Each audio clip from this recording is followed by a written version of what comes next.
Hello' everyone, মোৰ YouTube চেনেললৈ আপোনালোকক স্বাগতম জনাইছোঁ।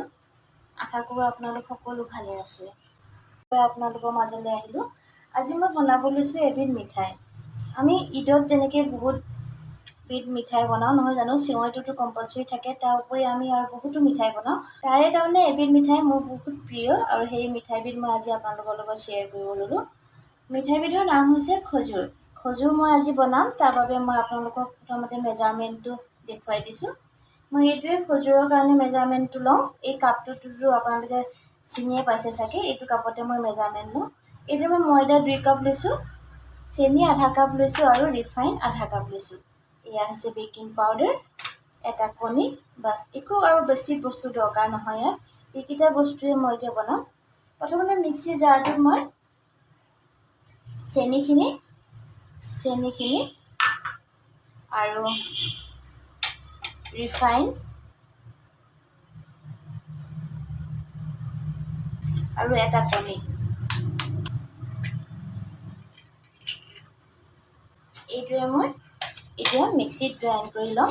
আৰু বেকিং পাউডাৰটো মই ইয়াতে দি দিম। বেকিং পাউডাৰ মেজাৰমেণ্টটো আপোনালোকে ভালকৈ মন কৰিব দেই। বৰ বেছি বেকিং পাউডাৰ হ'লেও বস্তুটো তাৰমানে ফাটি যায়। সেইকাৰণে বেকিং পাউডাৰটো আমি খুব সাৱধানে দিব লাগে। এয়া ইমানখিনি দিছোঁ মই, আধা চামুচ আৰু ধৰিব পাৰি আপোনালোকে, আধা চামুচে হয়।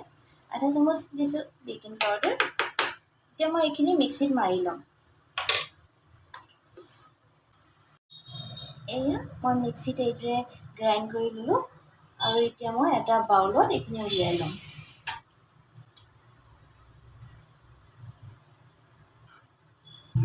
এতিয়া মই ইয়াত ময়দাখিনি মিক্স কৰিম। ময়দাখিনি মই আকৌ এবাৰ চালিয়াই ল'ম, কাৰণ এবাৰ চালিছিলোঁ, কিন্তু আকৌ এবাৰ চালি লওঁ। 2 কাপ ময়দা মই এতিয়া দিম, আকৌ যদি প্ৰয়োজন হয় মই আপোনালোকক দেখুৱাম। ইয়াত আৰু পানী মিক্স কৰিব নালাগে, বাছ এইদৰে মই এতিয়া এইখিনি ইয়াত মিক্স কৰিম। এতিয়া মই ইয়াত আৰু অলপ ময়দা দিম, কাৰণ এইখিনি অলপ দৰকাৰ হ'ব ইয়াত ময়দা। মই 1 কাপ আনিছোঁ, কিন্তু 1 কাপ ময়দা নিদিওঁ, মই ইয়াত অলপ অলপকৈ দিম। তাৰমানে আটাৰ দৌৰটো নিচিনা হ'ব লাগে, বেলিব লাগিব যে, সেইটো কাৰণে তাৰমানে ঢিলা হ'লেও নহ'ব। এটা মেজাৰমেণ্টত তাৰমানে মই সেই 1/2 কাপেই দিওঁ। বেছি ময়দাটো হ'লেও তাৰমানে খজুৰটো তাৰমানে টান হয়। আপোনালোকে সেই 1/2 কাপেই দিব। বেলিলে ভাল লাগে আৰু বৰ বেছি পাতল নকৰোঁ, অলপ ডাঠকৈ মই বেলিম। দেখিছে আপোনালোকে, ইমানটো চাইজৰ বেলিম, চব ইমানটো। এইটোৱে মই বেলি ল'লোঁ। এতিয়া মই ইয়াত কাট কৰিম। এইটোৱে গিলাচ এটা লৈ পিনে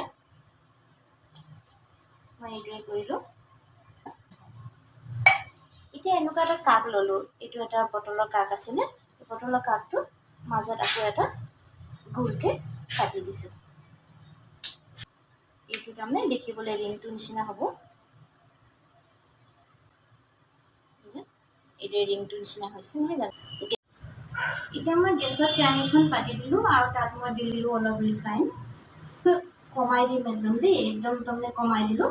আৰু এতিয়া মই ইয়াত এটা এটাকৈ এইটোৱে দি যাম। একেবাৰতে 2-3টা দি নিদিওঁ, 2টা দিছোঁ, দুইটাই দিম। তাত তেলখিনি যেতিয়া পূৰা গৰম হৈ যাব, তেতিয়াহে আপোনালোকে এই খজুৰটো তাৰমানে ফ্ৰাই কৰিব। কেঁচা তেলটো যদি পূৰা গৰম নহয়, অলপ যদি ঠাণ্ডা হৈ থাকে, তেতিয়া খজুৰটো তাৰমানে ভালকৈ ফুলি নাযায়। দেখিবলৈ বহুত ধুনীয়া হয়। ৰিং টাইপৰ বনাইছোঁ যে, বহুতে ৰিং টাইপৰ নবনায়। এইটো মোৰ নিজৰ আইডিয়াত মই বনাইছোঁ ৰিং টাইপৰ। আৰু এটা মই বনাইছোঁ তাৰমানে দিলটোৰ নিচিনা, সেইটোও মই আপোনালোকক দেখুৱাম গৈ।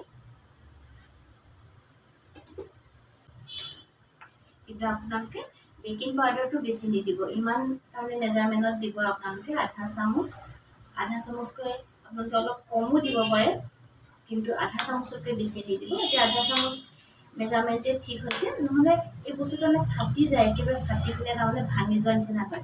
এইটো মই আপোনালোকক কৈছোঁ যে আপোনালোকে বেকিং পাউডাৰটো চাই পিনে দিব। একদম মই যেনেকৈ মেজাৰমেণ্টটো দিছোঁ, চাওক এতিয়া হৈ গ'ল আমাৰ খজুৰ। এয়া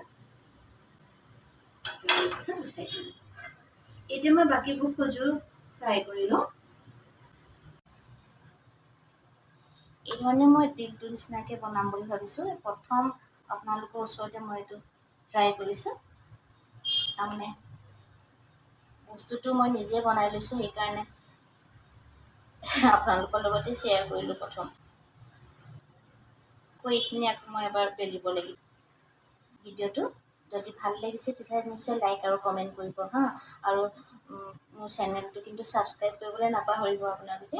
বেল আইকনটো টাচ কৰিবলৈও নাপাহৰিব।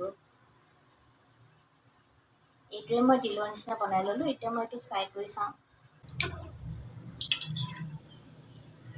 ষ্টিমটো সদায় তাৰমানে কেতিয়াও ল' নকৰিব। মিঠাই বনোৱাৰ ক্ষেত্ৰত তাৰমানে গেছৰ ষ্টিমটো একেবাৰে মিডিয়ামত থাকিব লাগে, নহয় একেবাৰে তাৰমানে কমত থাকিব লাগে। কিমান ধুনীয়া লাগিছে দেখিবলৈ কাৰণে। মই আজি প্ৰথম এইদৰে তাৰমানে ট্ৰাই কৰিলোঁ আৰু ভালো লাগিলে হ'ল যেতিয়া। এইটো তাৰমানে মই নিজে বনাই লোৱা দিলৰ যিটো শ্বেপ, মই তাৰমানে এনেকৈ এলুমিনিয়ামৰ দেখিছে আপোনালোকে, এলুমিনিয়ামৰ হেৰি দি পিনে টিং দি পিনে বনাই লওঁ। মানে এম্বছ পেইণ্টিং কৰোঁ। এম্বছ পেইণ্টিঙত তাৰমানে এলুমিনিয়ামৰ টিংখন বহুত প্ৰয়োজন হয়। এই তাৰে তাৰমানে এলুমিনিয়ামৰ টিং যেতিয়া আছিলে, মই ভাবিলোঁ যে এনেকৈ বনাই চাওঁচোন এইটো শ্বেপত হয় নেকি। হ'ল যেতিয়া ভাল লাগিলে। আচলতে এলুমিনিয়ামৰ টিংখন বৰ তাৰমানে কোমল হয়, তাক শ্বেপ দিবলৈও ভাল। মোৰ কিন্তু যথেষ্ট ভাল লাগিলে আজি তাৰমানে হ'ল যে এইটো বস্তু দিলটোৰ নিচিনা হৈছে। এতিয়া বস্তুটো ফাটি গৈছে। আপোনালোকে মন কৰিছেনে? যদি বেকিং পাউডাৰ ইয়াতকৈ বেছি হয় তেতিয়াহ'লে বস্তুটো একেবাৰে ফাটি যাব আৰু তাৰমানে লোকচান হৈ যাব। তাৰমানে আপোনালোকে এইপিনে চালে গম পাব বস্তুটো। এইটো চাইড দেখিছে আপোনালোকে, এই চাইডটো ফাটিছে। এই গোটেই চাইডটো ভিতৰখনৰ সৈতে ফাটিছে। ঠিক আছে, এতিয়া মই পূৰা ভাজি লওঁ। এয়া খজুৰখিনি বনোৱা হৈ গ'ল আৰু মই এইদৰে আপোনালোকক দেখুৱাইছোঁ। তাৰমানে কেনেকুৱা লাগিছে বাৰু আপোনালোকৰ? মোৰতো ভাল লাগিছে। মই সদায় তাৰমানে ৰিং টাইপৰে বনাওঁ। এনেকুৱা ধৰণে বনাওঁ মই ৰিং টাইপৰ। এনেধৰণৰ বনাওঁ তাৰমানে প্ৰায়। এইবাৰ প্ৰথম তাৰমানে এই দিলৰ শ্বেপটো দিলোঁ আৰু দিলৰ শ্বেপটো তাৰমানে মোৰ তাৰমানে বহুত ভাল লাগিছে। আপোনালোকৰ যদি ভাল লাগিছে তেতিয়াহ'লে নিশ্চয় কমেণ্টত জনাবচোন কোনটো শ্বেপ আপোনালোকৰ ভাল লাগিছে, দিল টাইপৰটো নে ৰিং টাইপৰটো। এইদৰে মই বনালোঁ আৰু আচলতে আমি এইবোৰ মিঠাই বেছিভাগ ঈদত বনাওঁ নহয় জানো। সেয়ে তাৰে এটা তাৰমানে মিঠাই এটা মই আপোনালোকৰ লগত শ্বেয়াৰ কৰিলোঁ। যদি ভিডিঅ'টো ভাল লাগিছে তেতিয়াহ'লে নিশ্চয় লাইক আৰু কমেণ্ট কৰিব। আৰু যিসকলে নতুনকৈ মোৰ চেনেলটো চাইছে তেওঁলোকে প্লিজ মোৰ চেনেলটো ছাবস্ক্ৰাইব কৰিবলৈ নাপাহৰিব, লগতে বেল আইকনটো টাচ কৰিবলৈ নাপাহৰিব। ঠিক আছে তেতিয়াহ'লে আজিলৈ আহিছোঁ। আল্লাহ হাফিজ।